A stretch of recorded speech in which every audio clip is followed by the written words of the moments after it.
À situation exceptionnelle, dispositif exceptionnel, Covid-19 oblige, le contexte sanitaire cette année a conditionné la présentation de vœux au couple présidentiel.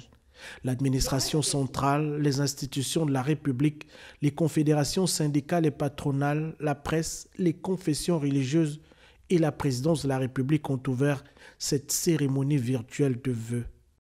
Comme l'histoire vous donne raison aujourd'hui, 10 mois après, au regard de la flambée de l'épidémie encore en cours dans le monde. C'est grâce à votre grande capacité d'anticipation que notre pays connaît aujourd'hui une situation épidémiologique moins alarmante et maîtrisée.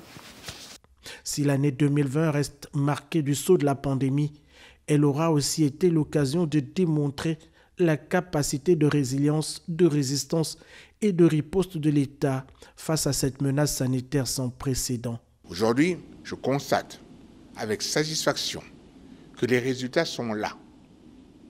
Sur le plan sanitaire, le Gabon est considéré en Afrique comme l'un des pays les plus efficaces en matière de riposte face à la Covid-19. Sur le plan économique, les perspectives d'un retour à la croissance sont réelles, comme le montrent de multiples indicateurs. En cette année nouvelle, le président de la République fonde ses espoirs en l'avenir et en l'exemplarité de chacun de ses concitoyens pour remettre le pays sur la voie du développement.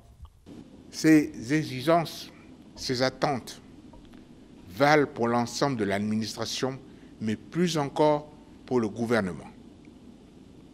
Le gouvernement qui a un devoir renforcer l'efficacité pour répondre aux attentes prioritaires de nos concitoyens en matière d'emploi, d'éducation, de santé, de pouvoir d'achat, d'accès à l'eau et à l'électricité et de transport. Avec la perspective de l'accès au vaccin contre le coronavirus, l'adresse du président de la République ce jour a également permis d'apporter des réponses claires aux derniers ajustements constitutionnels, à l'urgence sociale, mais aussi aux besoins prioritaires des populations.